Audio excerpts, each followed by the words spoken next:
اخر اخبار النادي الاهلي اليوم. قبل ما نبدا الفيديو بعد اذن حضراتكم اعملوا لنا لايك للفيديو واشتركوا في القناه وفعلوا جرس الاشعارات عشان يوصل لكم كل جديد، وما تنساش تعملوا لنا لايك للفيديو كدعم لينا.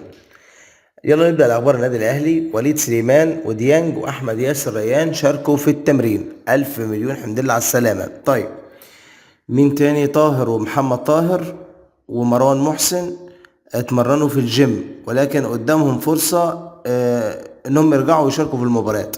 دي هتبقى وجهة نظر فنية. حسين الشحات لسه بيخضع لفحص طبي. طيب مين كمان؟ بيكهام.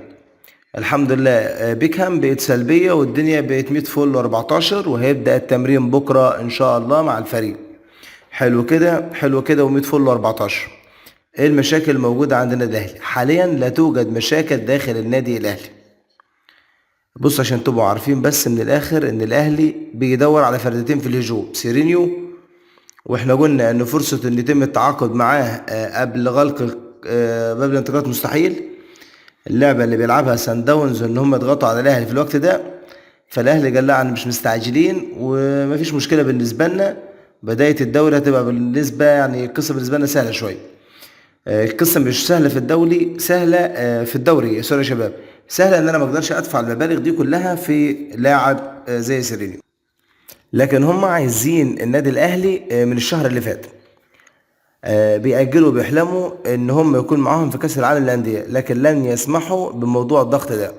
ده بالنسبه لسيرينيو. الاهلي هينتظر ويرى شكل احمد ياسر ريان عامل ازاي، وبناء عليه هيشوف هيعمل ايه في الفترة اللي جاية في راس الحربة. ليس سرا ان الاهلي بعد ما بادجي مشي الدور على جيرالدو بوضوح شديد جدا. الاهلي عنده فرصة للعيب اجنبي. الناس دلوقتي بتقول لا باكوجا سيرينيو. طب هو يجيب اتنين ازاي ودلوقتي مفيش فرصة؟ لما اترفع بادجي اتحط بدر بنون، فاضل لعيب واحد. هل هيشيل اجاييه؟ علي معلول موجود، وموجود بدر بنون، وموجود اجاييه، وموجود جيرالدو والو ديانج. لا الو ديانج ولا علي معلول ولا بدر بنون حد هيقرب منهم.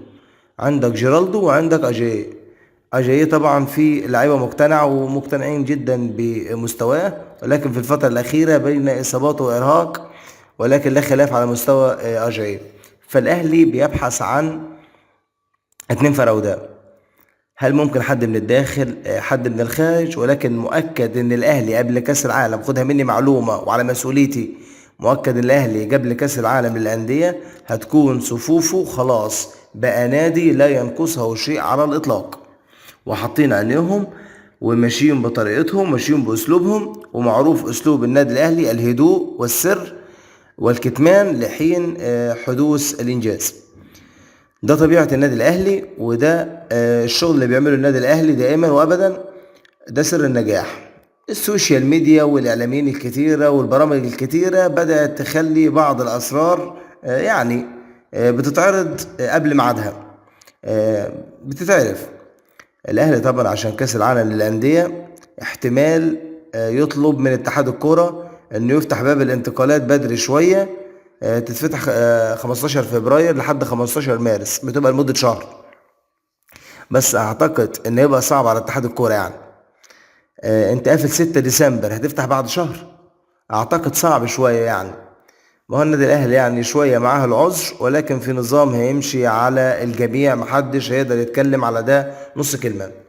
وهنمشي كلنا مع الاحترام مع الانضباط مع الصح، والعلاقة بين الأهلي وكل الأجهزة والأندية الآن محترمة.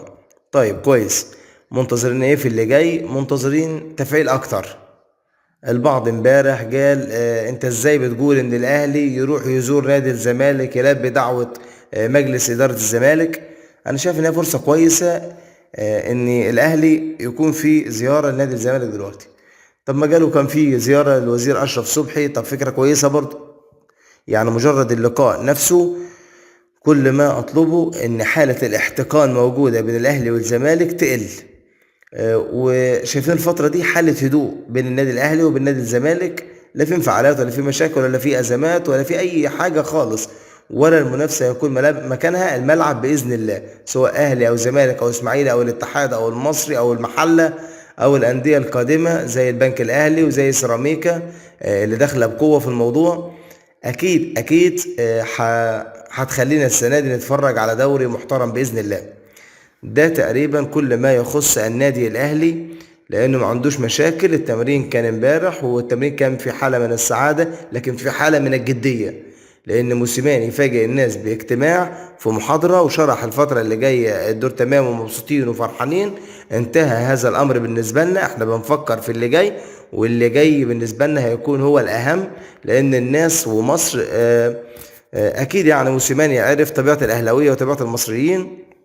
قال لهم الناس في مصر بسرعة بتنسى، ومش عارف بيبقى مطلوب غير ان احنا نفوز ونركز في المباريات اللي جاية، وان احنا نشد حيلنا في الفترة اللي جاية بشكل كويس، لان عندنا بداية الدوري دي اهم حاجة عندي. لا بس افكر في سوبر افريقي ولا بفكر في سوبر محلي، ما بفكرش غير في الدوري العام، ولازم ناخد صدارة الدوري من البداية وعدم اهدار النقاط في بداية المباراة. طبعا موسيماني اعتاد على طبع الاهلاويه، دي حاجه كويسه طبعا. واعتقد كمان ان بعد اجتماع اللجنه التنفيذي هيغيرها ل4 مليون دولار بتزيد، حاجه كويسه. ان الكاس خدوا مليون، مليون ونص، حاجه كويسه. فانا شايف انه يعني الفرقه المصريه كلها بلا استثناء هيكون همها الموسم ده في البطوله الافريقيه من خلال البطوله المحليه. التنافس هيكون عنيف جدا السنه دي، عندك اهلي وزمالك كان عادي، عندك بيراميدز قوى صفوفه بشكل غير عادي، عندك المصري عمل انتقالات هايله، عندك الاتحاد عمل انتقالات هايله، عندك سيراميكا عامل 20 صفقه، عندك البنك الاهلي عامل ما يقرب من 20 صفقه، عندك انبي زود صفوفه بشكل كويس. صفقات كلها هقولها لحضراتكم لان ده مهم جدا. وخلينا نقول ايه اللي ممكن يحصل في الفترة اللي جاية ان شاء الله، لان ده مهم جدا. الدنيا هتمشي ازاي، الحدود هتمشي ازاي، المنافسة هتمشي ازاي، اللعيبة اللي ممكن تمشي من النادي الاهلي، ممكن تمشي من نادي الزمالك، من الاسماعيلي، اللعيبة اللي ممكن تكمل، كل الحاجات دي امر مهم جدا. يا رب ان شاء الله يكون مشي بشكل حلو. وتدريب النادي الاهلي عايز اقول لكم ان كان تدريب سهلة وخفيفة، لا كانت قوية وبجدية، اكنهم داخلين على مباراة نهائية. طبعا موسيماني داخل جد من اول الموسم، قبل ما الموسم يبدا. النهارده سيد عبد الحفيظ عمل دور ممتاز مع الفريق بمنتهى الامانه، يعني في اجواء شديده الصعوبه. الحياه اتغيرت يا جماعه. زمان كان مدير الكوره كان يبص كده كانت اللعيبه تخاف، دلوقتي ما عادتش البصات بقى بتخوف يعني. حتى قصه الخصم بالنسبه للعيبه من اهم اسبابهم، مش عارف الناس بتخاف ليه وده بتخاف ليه. من اهم اسباب مشكله رمضان صبحي ان لما حصلت الخناقه بينه وبين باجي تقريبا اتخصم له فلوس، قالوا لا انت ما تخصمليش فلوس، وهو ده سبب رحيل رمضان صبحي. بكده اكون وصلت معاكم لنهايه الفيديو. ما تنسوش اعملوا لايك للفيديو، اشتركوا في القناه، فعلوا جرس الاشعارات. الى اللقاء في فيديو اخر.